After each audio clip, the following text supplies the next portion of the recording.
नमस्कार, welcome to career 360। मैं उज्जवल तालियान। और आज 2025 खत्म होने से पहले पाकिस्तान ने ये स्वीकार कर लिया है कि हाँ, भारत ने 80 ड्रोन पाकिस्तान पर मारे थे और हमारे नूर खान बेस को भी बहुत ज़्यादा नुकसान पहुंचा था। आज की यह खबर सिर्फ एक हमला नहीं है, ये एक स्वीकृति है जो पाकिस्तान ने एक्सेप्ट की है कि हाँ, उनके नूर खान बेस पर भारत के ड्रोन्स ने हमला किया था। यह एक कूटनीतिक झटका है और यह एक ऐसा सच है जिसे पाकिस्तान ने वर्षों तक छुपाता रहा। आज पहली बार पाकिस्तान ने खुद माना है कि उसके सबसे सुरक्षित एयरबेस नूर खान एयरबेस पर ड्रोन अटैक हुआ था। सवाल ये नहीं है कि हमला हुआ था, सवाल ये है कि अब क्यों माना, ड्रोन किसके थे और नूर खान बेस ही क्यों। आज की यह वीडियो आपको ले जाएगी रावलपिंडी से लेकर दिल्ली तक, तेल अवीव तक और वाशिंगटन तक। ये वीडियो अंत तक देखिए क्योंकि हर मिनट एक नया सच सामने आने वाला है। नूर खान एयरबेस को साधारण एयरबेस समझने की भूल मत कीजिए। यह एयरबेस है रावलपिंडी में, पाकिस्तान की राजधानी इस्लामाबाद से कुछ ही किलोमीटर दूर। और सबसे अहम बात, यही एयरबेस पाकिस्तानी आर्मी हेडक्वार्टर के सबसे नज़दीक है। इसी एयरबेस से वीवीआईपी फ्लाइट्स भी उड़ते हैं और तो और न्यूक्लियर एसेट्स भी यहीं पर ही रखे हुए हैं। टॉप जनरल्स यहीं से आते जाते हैं। दूसरे शब्दों में कहूँ तो यही पाकिस्तान की रीढ़ की हड्डी है। ऑपरेशन सिंदूर के दौरान भी पाकिस्तान ने साफ इनकार किया था कि नूर खान बेस पर किसी तरह का अटैक नहीं हुआ। वो तो वहाँ की जो वीडियो वायरल हो गई, वहाँ के लोगों ने खुद वीडियो बनाई और कहा कि नूर खान बेस पर हमला हुआ है। तब जाकर पाकिस्तान ने एक अनाउंसमेंट किया था रात के 2 बजे। शुरुआत में तो पाकिस्तान ने साफ इनकार किया, कहा कि रूटीन एक्टिविटी है, किसी तरह का कोई डैमेज नहीं हुआ है। लेकिन फिर भी इंटरनेशनल रिपोर्ट्स आई, सैटेलाइट इमेज सामने आ गई, उसके बाद रनवे की जो डैमेज की तस्वीरें थी वो भी लीक हो गई। उसके बाद में पाकिस्तान को मानना पड़ा और अपना ऑफिशियल स्टेटमेंट जारी करना पड़ा। An unmanned aerial incident occurred near Nur Khan air base. भाषा पर ध्यान दीजिए, ड्रोन अटैक शब्द नहीं, इंसिडेंट कहा गया, यानी हमला तो मान लिया गया लेकिन बहुत ही शर्म के बाद। ऑपरेशन सिंदूर के हुए 8 महीने से ज़्यादा हो चुके हैं। अब सवाल उठता है कि इतने महीनों के बाद आखिर पाकिस्तान को हुआ क्या कि अचानक ये नूर खान बेस की बात करने लगा है। हमला तो बहुत पहले हुआ था, तब इन्होंने क्यों नहीं माना? इसके 3 कारण हो सकते हैं। दुनिया के सामने सच छुपाना मुश्किल हो गया है क्योंकि आजकल इंटरनेट का ज़माना है। अंदर ही अंदर सेना पर सवाल हो सकता है उठने लगे हो। भविष्य में अगर कुछ हो तो पहले के रास्ते बना लिए जाएं। अक्सर देश ऐसे तब करते हैं जब उन्हें लगता है कि अब सच तो बाहर आ ही जाएगा। हमारे एयर चीफ मार्शल ने कैमरे के सामने साफ साफ कहा है कि पाकिस्तान के कम से कम 2 F-16 तो कम से कम गिरे हैं। उसके अलावा जो चीन से इन्होंने खरीदे हैं JF-17 थंडर, वो तो पता नहीं कितने गिरे हैं। ये ऑन द कैमरा हमारे एयर चीफ मार्शल ने कहा है। और सिर्फ पाकिस्तान नहीं, ऐसे दुनिया में बहुत सारे देश हैं जो अपनी असलियत को छुपाते हैं। उसका कारण यह है कि वो अपनी जनता का मोराल तोड़ना नहीं चाहते, चाहे फिर वो झूठ ही क्यों ना बोलना पड़े। उनमें पाकिस्तान, इजराइल और कुछ हद तक सऊदी अरब कह सकते हैं। लेकिन भारत में ऐसा कुछ नहीं है क्योंकि भारत एक लोकतांत्रिक देश है। हमारे यहाँ एक छोटी सी घटना हो या कोई बहुत बड़ी घटना हो, किसी भी तरह का कोई भी चीज़ छुपाई नहीं जाती है बहुत हद तक।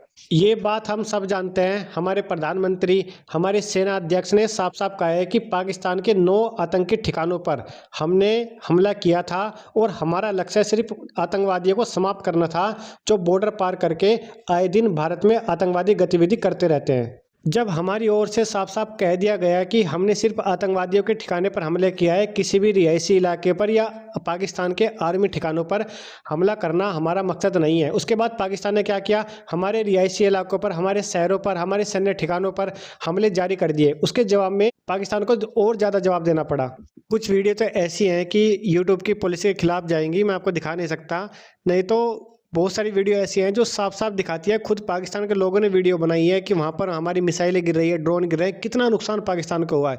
लेकिन आपने देखा कि वहाँ के जो आसिफ मुनीर है वो पहले सिर्फ एक आर्मी के जनरल थे और अब वहाँ के चीफ ऑफ डिफेंस बन चुके हैं। हमारे डिफेंस मिनिस्टर राजनाथ सिंह ने भी साफ साफ कहा है कि ये तो सिर्फ एक ट्रेलर है, फिल्म तो अभी बाकी है।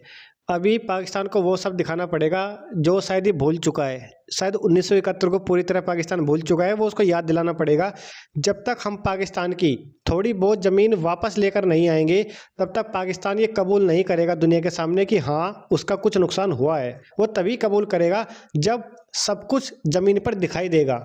और ये याद रखिए, मैं यहाँ पर POK पाकिस्तान ऑक्यूपाइड कश्मीर की बात नहीं कर रहा हूँ क्योंकि उसके लाने के लिए बहुत बड़ी तैयारी करनी पड़ेगी। उसके लिए सरकार को पूर्ण बहुमत चाहिएगा, जो कि अभी लोकसभा विधानसभा में नहीं है। लेकिन इसका मतलब ये नहीं है कि बहुमत नहीं है तो हम कुछ भी नहीं करेंगे। हम ऑपरेशन सिंदूर 2.0 कंटिन्यू जरूर करेंगे। और डिफेंस मिनिस्टर ने भी कहा है कि इस बार हो सकता है कि सिंध भारत का हिस्सा बन जाए। और वैसे भी हमारे राष्ट्रगान में सिंध का नाम आता ही है, पंजाब, सिंध, गुजरात, मराठा। अच्छा, मैं आपसे एक सवाल पूछता हूँ, आप लोग बताइए, क्या आप लोग नहीं चाहते कि सिंध फिर से 1947 की तरह भारत का हिस्सा बने? जब हमारे राष्ट्रगान में आज़ाद होने के बाद भी सिंध को नहीं हटाया गया, इसका क्या मतलब है? हम भी चाहते हैं कि सिंध भारत का हिस्सा बने, हम भी चाहते हैं कि पीओके भारत का हिस्सा बने। हम तो बल्कि ये तो यहाँ तक चाहते हैं कि अखंड भारत पूरा बने, पूरा पाकिस्तान, पूरा बांग्लादेश। आजकल तो बांग्लादेश भी हमें आंखें दिखाने की कोशिश कर रहा है। क्या हम नहीं चाहते कि बांग्लादेश भारत का हिस्सा बने दोबारा? शायद आप लोकल मीडिया में खबर नहीं सुनते होंगे, लेकिन मैं बारीकी से इन खबरों पर नज़र बनाए रखे हूँ। हमारी भारतीय सेना हरिद्वार के अंदर गंगा नदी को अपनी पूरे सैन्य शक्ति के साथ बार बार युद्ध अभ्यास कर रही हैं। टैंक को इधर लेकर जाना, बहुत सारी मशीनरी का उपयोग करना, इसका साफ साफ संदेश है कि इस बार हो सकता है सिंधु नदी को पार करके हम जमीनी तरीके से पाकिस्तान में घुसे और कुछ ना कुछ ज़मीन को भारत में मर्ज करे। पहले की सरकारें क्या करती थी, मैं इस पर सवाल नहीं उठाऊंगा और ना ही किसी बारे में इस पर बात करेंगे। लेकिन पहले की सरकारें क्या थी कि डोजियर भेजती थी, संदेश भेजती थी कि देखिए आपके यहाँ से आतंकवादी आए हैं। 2008 में क्या हुआ? यही तो हुआ, मुंबई हमला हुआ, आतंकवादी मारे गए, पकड़े गए कुछ। हमने उनको डोजियर भेजा कि देखिए आपके यहाँ से आए थे और इन पर कुछ एक्शन कीजिए। पाकिस्तान ने कुछ नहीं किया, भूल गया। आगे बढ़ने से पहले मैं आपको एक बात क्लियर कर देना चाहता हूँ, मैं किसी भी सरकार के पक्ष या खिलाफ नहीं हूँ। मैं सिर्फ वही तथ्य आपके सामने रखता हूँ जो भारत के हित में है और जो सत्य है। अब ये 2008 वाले दिन चले गए हैं जब हमारी सेना के किसी भी जवान को गोली चलाने के आदेश तक नहीं थे। पाकिस्तान भारत पर कोई आतंकवादी हमला करता था, मुंबई ब्लास्ट हुआ, ताजमहल आतंकवादी हमला हुआ 26/11, उसके बाद हमने पाकिस्तान को डोजर भेजे, सबूत भेजे कि इनके खिलाफ कोई एक्शन लीजिए, आपके यहाँ आतंकवादी घटनाएं बढ़ रही हैं। लेकिन अब समय बदल चुका है। अब हम ना डोजर भेजते हैं, न ही किसी तरह का सबूत भेजते हैं। अब हम मिसाइलों के ऊपर माधुरी दीक्षित और रवीना टंडन का नाम लिखकर भेजते हैं। एक टाइम भारत में ऐसा भी था जब लाल चौक पर, श्रीनगर के अंदर लाल चौक पर शहर के बीचों बीच भारत के बहुत बड़े तिरंगे के ऊपर एक गाय को डाला गया और सबके सामने काटा गया और हमारे भारतीय जवानों को गंदी गंदी गालियां दी गई, उनके सामने गाय को काटा गया। तब हाथ तो छोड़िए, गोली तो छोड़िए, एक डंडा भी उठाने के आदेश नहीं थे। ये आप जानते हैं, मैं जानता हूँ, ये आज का नया भारत है। अगर पाकिस्तान से एक गोली चलती है तो हमारे यहाँ से 10 गोली चलते हैं। उम्मीद है कि आपको वीडियो पसंद आई होगी। अगर इस खबर से रिलेटेड कोई और इन्फॉर्मेशन आती है तो मैं आपके लिए अपडेटेड वीडियो ले आऊँगा। मिलेंगे अगली वीडियो में, तब तक के लिए नमस्कार, जय हिंद, वंदे मातरम।